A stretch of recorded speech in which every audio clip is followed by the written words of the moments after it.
चलिए बच्चों, तो आज आ गए हैं आपके सामने बिहार बोर्ड कक्षा 6 भूगोल हमारी दुनिया पृथ्वी और ग्लोब प्रश्न उत्तर संपूर्ण की श्रृंखला को प्रारंभ करते हैं। तो पहला प्रश्न है, एक देशांतर से दूसरा देशांतर की दूरी तय करने में सूर्य को कितना समय लगता है? तो 4 मिनट का समय लगता है। कितना का लगता है बच्चों? तो 4 मिनट का। दूसरा प्रश्न है, सबसे अधिक गर्मी कहाँ पड़ती है? तो उष्ण कटिबंध में। कहाँ पड़ती है? उष्ण कटिबंध में। आगे प्रश्न है, कर्क रेखा 23.5 डिग्री दक्षिणी अक्षांश पर है। आगे प्रश्न है, अंतर्राष्ट्रीय तिथि रेखा से पूरब जाने पर एक तिथि घटा दी जाती है। खाली स्थानों की पूर्ति करना है। तो पहला प्रश्न है,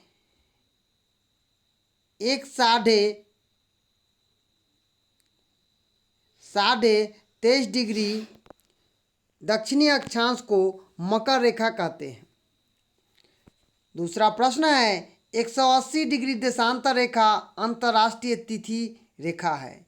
तीसरा प्रश्न है, पृथ्वी पर कुल 3 ताप कटिबंध हैं।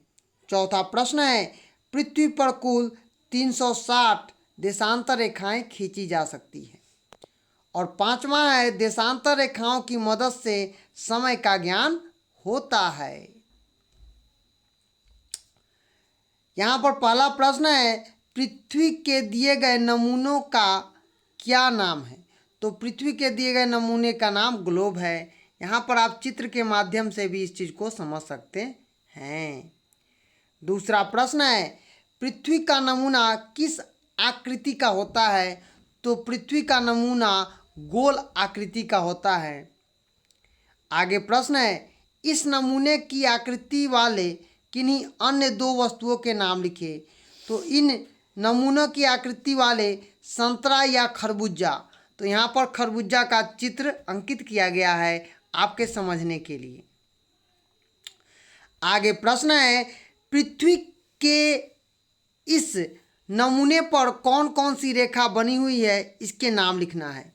तो पृथ्वी के इस नमूने पर अक्षांश रेखा, कर्क रेखा, भूमध्य रेखा और मकर रेखा बनी हुई है। यहाँ पर आप देखिए, कर्क रेखा, भूमध्य रेखा, मकर रेखा आपको साफ साफ दिख रहा है। आगे प्रश्न है, इस नमूने के अलावा आप और किन माध्यमों से पृथ्वी पर स्थित किसी स्थान का पता लगा सकते हैं? तो उत्तर है, इस नमूने के अलावा आसमान में हम सूरज की स्थिति या रात में ध्रुव तारे को देखकर किसी स्थान की स्थिति का अनुमान लगाते हैं, क्योंकि ध्रुव तारे से ही हमें पता चल जाता है कि हम किस स्थान पे हैं। आगे प्रश्न है, अक्षांश वृत्त किसे कहते हैं? तो भूमध्य रेखा वृत्त किस अवस्था के बीच जो कोण बनाता है उसे उस स्थान का अक्षांश कहा जाता है।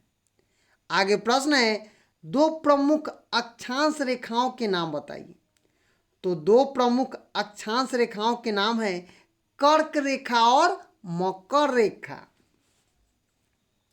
आगे प्रश्न है, पृथ्वी पर कितने कटिबंध हैं? इन कटिबंधों की विशेषता बताएं। तो पृथ्वी पर 3 कटिबंध हैं। कौन कौन से हैं? तो उष्ण कटिबंध, कर्क और मकर रेखा के बीच अन्य अक्षांशों की तुलना में सबसे अधिक गर्मी पड़ती है, जिसके कारण इसे हम उष्ण कटिबंध कहा जाता है। यहाँ दिन और रात स्थितियाँ सालों भर बनी रहती है तथा सूर्य की किरणें लंबवत पड़ती है। दूसरा है समशीतोष्ण कटिबंध, कर्क रेखा और मकर रेखा के बाद उत्तरी गोलार्ध में उत्तरी ध्रुव वृत्त या दक्षिणी गोलार्ध में दक्षिणी ध्रुव वृत्त के बीच पाए जाने वाले क्षेत्र में तापमान मध्यम रहता है, जहाँ जाड़े में सर्दी पड़ती है और गर्मी में तापमान अधिक रहता है। इसे हम समशीतोष्ण कटिबंध कहते हैं। दिन और रात की स्थिति होती है, परंतु सूर्य की किरणें कभी लंबवत नहीं पड़ती है। तीसरा है शीत कटिबंध। तो उत्तरी गोलार्ध में उत्तरी ध्रुव तथा दक्षिणी गोलार्ध में दक्षिणी ध्रुव में सालों भर ठंडा पड़ता है, इस शीत कटिबंध कहा जाता है। यहाँ 6 महीने का दिन और 4 महीने का रात होता है।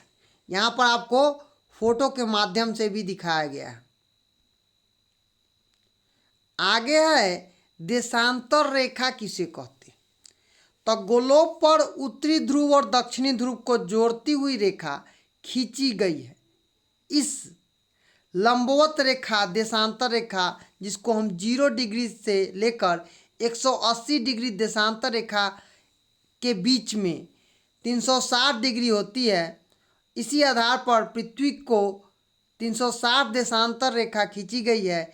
इसकी लंबाई समान होती है, इसकी कुल संख्या 360 होती है। देशांतर रेखा तिथि निर्धारण में भी सहायता करती है।